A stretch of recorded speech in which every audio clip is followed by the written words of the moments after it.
Kapal ng mukha nyo, na questionin ang syudad ng Davao pagdating sa confidential funds. Klarong-klaro naman saan ginagamit yan. Klarong-klaro naman sa resulta ng Davao.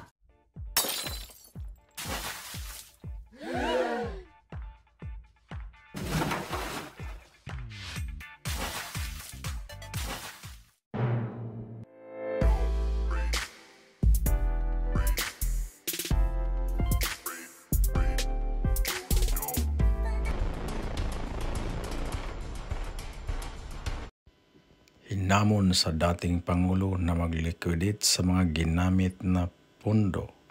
Pero siyempre kung bago ka pa lang sa aking channel, huwag kalimutang mag-subscribe, like at i-share ang ating mga video para ikaw ay updated at mapanood mo ang mga bagong video na i-upload namin.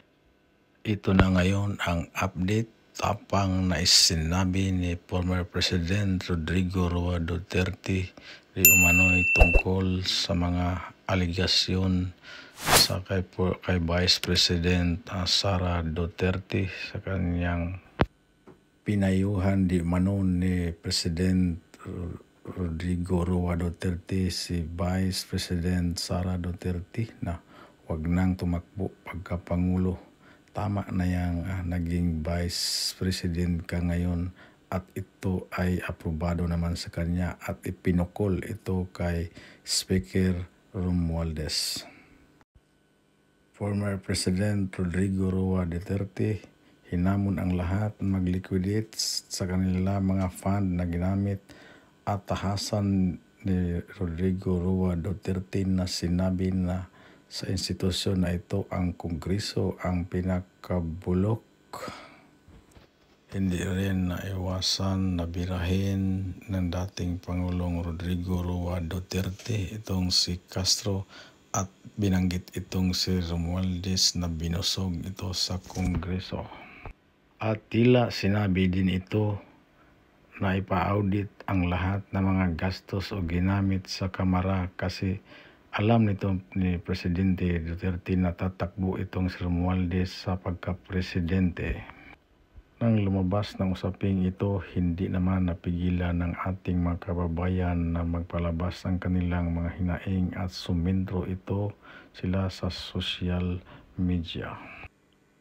Inday Sara, tuloy mo lang mga maganda mong adikain sa bayan at noong maintindihan mo ang taong sa iyo. Magtrabaho kayo sa bayan gaya ng ginagawa ni BP Sara, kahit anong gawin nyo sa BP, Sara pa rin ang iboto namin sa eleksyon. Tiyak landslide victory na naman ito. Fact na BP asa next eleksyon. Grabe nang pinakitang insecure. Galing ng mga ahas ngayon. Huwag ninyong hintayin na kagatin kayo at big shame to Romualdez na after member ng Senate. To early dude, mahiya. Kung sino pa yung hindi kurakot, no? Maganda ang track record. Simple lang ang pamumuhay, no? Hindi naman magarbo si VP Inday Sara. Hindi niya iniisip yung sarili niya. 'Di ba? Kumbaga, mas inuuna pa nga niyang gumawa ng mga satellite offices, no? And tama yung sinabi ni Harry Roque na inuna niyang mag-satellite office doon sa pinakamalayong lugar, no, sa Pilipinas, na kung saan madaling malapitan ng mga tao. 'Di ba? Madaling malapitan, 'di ba, ng mga nangangailangan. And 'yan yung 'di ba? 'Yan yung dapat. 'Di ba? 'Yan yung pagtulong talaga sa mga laylayan. 'Yan yung best example nun. Hindi yung puro sabi lang natutulungan ang mga nasa laylayan. Hindi ganoon. 'Di ba? Gumawa ka ng extraordinary. And yung ginawa ni VP Inday Sara, imaginein mo, 'di ba? Nag-put up siya ng mga satellite offices, 'di ba, ng OVP sa different cities, no, in the Philippines, na kung saan, 'di ba, yung iba doon ay mga nasa malayo, 'di ba, malayong lugar dito sa Pilipinas. Para bakit, no? Para 'di ba? Para no makapagbigay ng cash assistance, 'di ba? Ang dami ko kayang mga nakikita at nababasa na through the OVP, no, ay natulungan sila pagdating sa mga medicine, pagdating sa Di ba? Like yung burial assistance, no? At kung iba-iba pang mga tulong pinansyal na ang nakikinabang, mga kababayan natin, ang mga nakikinabang, yung mga nasa laylayan talaga. At pinapatunayan ngayon ni VP Inday Sara na hindi lang siya spare tire ng gobyerno. Di ba? Pinaparamdam niya na andyan siya. Pinaparamdam niya at natutulong siya. At may mga inisyatibo siya. Kakatawa lang. Kasi imagine mo, pati yung naging mayor si VP Inday Sara dati. Di ba hahalungkatin nyo? Hahalungkatin nyo kung saan naggamit yung confidential funds sa Davao. Sure kayo?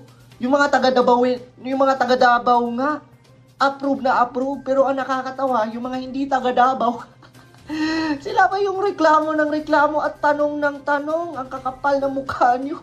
Di ba? Lalo na yan sila, Risa Ontiveros. Ayan, nakisali na rin yan si Trillanes. Di ba? Ang kakapal naman ng mukha nyo. Hindi naman kayo taga Davao. Wala naman kayong alam sa Davao. Pero ang kapal ng mukha nyo na pagsabihan si VP Inday Sara ng ganyan. Di ba? Ang kapal ng mukha nyong questionin at akusahan ng kung ano-ano si VP Inday Sara pa talaga. Diyos ko, wala kayo sa kalingkingan. Kung track record, sa track record lang, kung achievement lang. Ikaw, Risa, ikaw, Trillanes, my goodness, wala kayo sa kalingkingan ni VP Inday Sara. Yan tayo eh. Di ba? No? Yung iba, hindi nyo kini-question. Di ba? Yung iba, di ba, parang wala lang, no? Pagdating sa confidential funds. Pero pag si Inday Sara, na alam nyo naman, at kumbaga specify nyo man, saan gagamitin yung confidential funds, ang dami yung satsat, ang dami yung KOA-han. Di ba? Tingnan nyo. No? So, as you see, ito yung mga confidential funds ng ibang, di ba? Ng ibang politiko. No, VP Inday Sara, 150 million, no, for Department of Education. Of course, ang purpose, to protect 22 million DepEd students who are all minors against sexual predators and NPA recruitment. No? So may purpose, may specific purpose si VP Inday Sara. Saan niya gagamitin ang confidential funds? Pero anong ginawa niya, di ba? Ngaw-ngaw kayo ng ngaw-ngaw, ang dami niyong KOA-han, no? Pero, tingnan nyo ha, 1.6 billion sa House of Representatives. Ang purpose? Yes, hindi naman natin alam saan niya gagamitin. Di ba?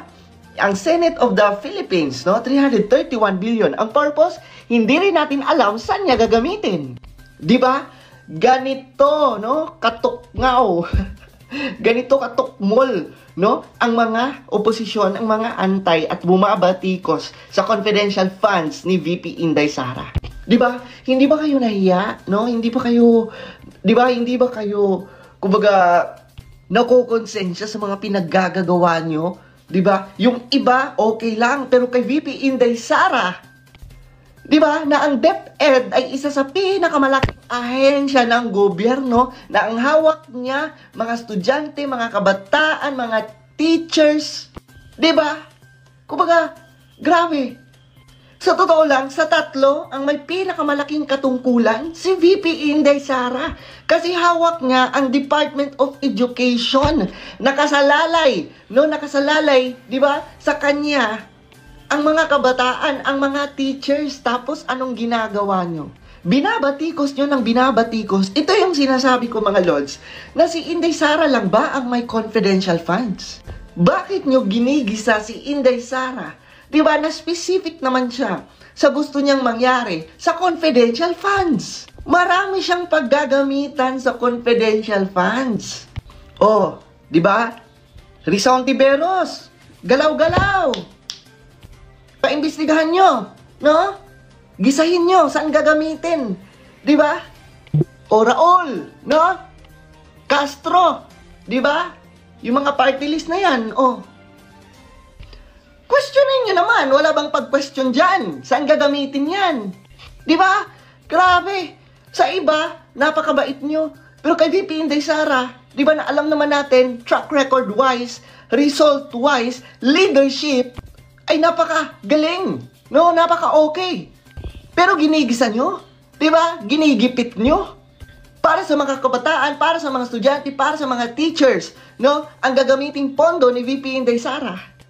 Grabe kayo, napakasigurista nyo, di ba? Ang kakapal ng mukha nyo. Kaya dito nyo makikita mga Lods, no?